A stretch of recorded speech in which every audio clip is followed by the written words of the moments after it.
एक टॉपिक जो 11th के बुक में है और ये 11th के किसी भी राइटर की बुक में है।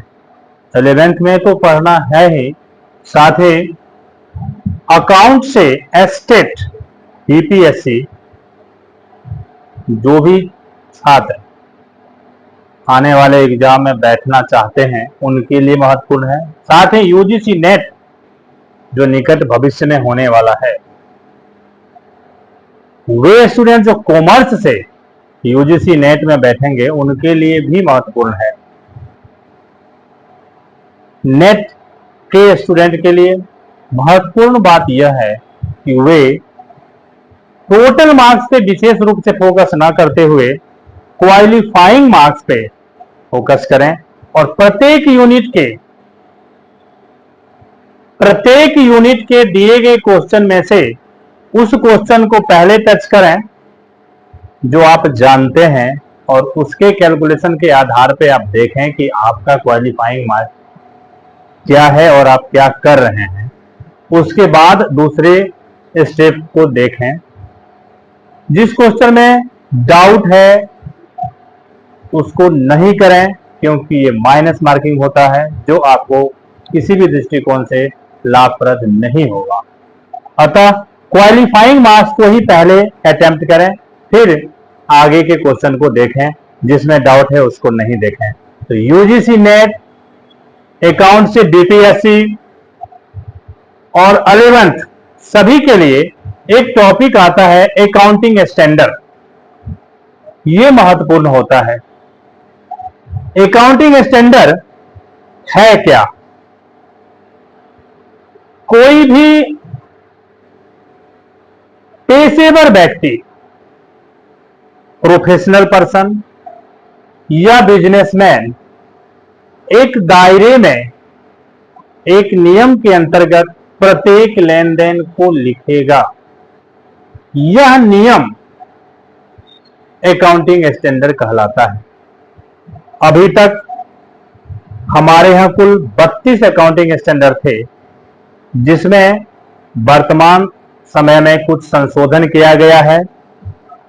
Accounting standard 6, accounting standard 8, accounting standard 30, 31 and 32 को आईसीएआई के द्वारा वापस ले लिया गया है। अतः 32 के बदले अब 27 अकाउंटिंग स्टैंडर्ड ही हमारे यहां मान्य है। ये 27 क्रमबद्ध हम निम्न रूप से व्यक्त करते हैं। अकाउंटिंग स्टैंडर्ड 1 जो अकाउंटिंग पॉलिसी के लिए प्रयोग किया जाता है। अकाउंटिंग स्टैंडर्ड 2 जो स्टॉक के वैल्यूएशन के लिए प्रयोग होता है। अकाउंटिंग स्टैंडर्ड 3 जो कैश फ्लो स्टेटमेंट के लिए प्रयोग होता है। अकाउंटिंग स्टैंडर्ड 4 जो बैलेंस शीट के लिए प्रयोग होता है। अकाउंटिंग स्टैंडर्ड 5 जो नेट प्रॉफिट कैलकुलेशन के लिए प्रयोग होता है। अकाउंटिंग स्टैंडर्ड 7 जो कि 6 को हटा दिया गया है। अकाउंटिंग स्टैंडर्ड 7 ये कॉन्ट्रैक्ट अकाउंट के लिए प्रयोग किया जाता है। अकाउंटिंग स्टैंडर्ड 8 को हटा दिया गया है। अकाउंटिंग स्टैंडर्ड 9 रेवेन्यू रिकॉग्नाइजेशन के लिए प्रयोग होता है। आय पहचान के लिए प्रयोग किया जाता है। अकाउंटिंग स्टैंडर्ड 9 हमारे यहाँ किसी भी चीज में, चाहे यूजीसी हो, बीपीएससी हो या 11th 12th में एमसीक्यू हो, हर जगह जो एमसीक्यू पूछता है उसमें ऑप्शन है अकाउंटिंग स्टैंडर्ड 9 निम्न में से किसके लिए प्रयोग किया जाएगा, और वहां 4 ऑप्शन है। आपको उसमें से जो ऑप्शन बने वो बताना है। अकाउंटिंग स्टैंडर्ड 3 निम्न में से किसके लिए प्रयोग किया जाएगा। इस तरह से अकाउंटिंग स्टैंडर्ड से संबंधित 2-3 क्वेश्चन लगभग 11th 12th यूजीसी बीपीएससी सब में पूछता है, तो इसको आप विशेष रूप से पढ़ेंगे। तो अकाउंटिंग स्टैंडर्ड 8 को हटा दिया गया है। अकाउंटिंग स्टैंडर्ड 9 आय पहचान के लिए है। अकाउंटिंग स्टैंडर्ड 10 फिक्स एसेट्स के वैल्यूएशन के लिए है। अकाउंटिंग स्टैंडर्ड 11 फॉरेन एक्सचेंज के लिए है। अकाउंटिंग स्टैंडर्ड 12 गवर्नमेंट ग्रांट के लिए है। अकाउंटिंग स्टैंडर्ड 13 अकाउंटिंग इन्वेस्टमेंट के लिए है।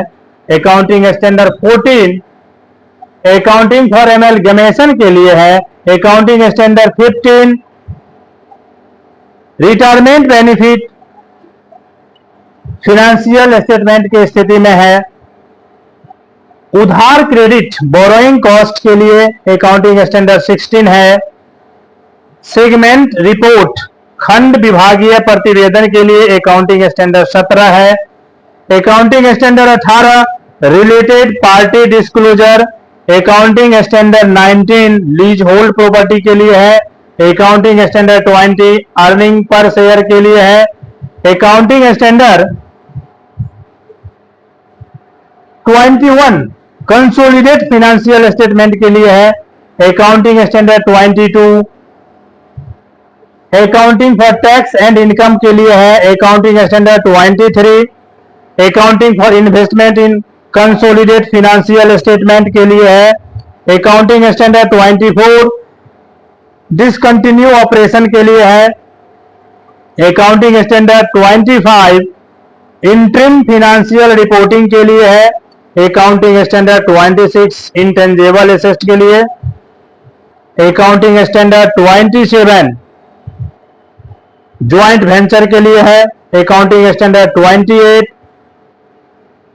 इम्पेयरमेंट ऑफ एसेट संपत्ति की क्षति के लिए है। और अकाउंटिंग स्टैंडर्ड 29 कॉन्टिजेंट एसेट और कॉन्टिजेंट लायबिलिटीज तथा प्रोविजन एसेट और लायबिलिटीज के लिए है। 30, 31 और 32 को वापस ले लिया गया है। तो कुल मिला के ये हमारा अकाउंटिंग स्टैंडर्ड का रिपोर्ट है। इसको याद रखना है, खास करके यूजीसी नेट में बैठने वाले स्टूडेंट के लिए विशेष रूप से महत्वपूर्ण है।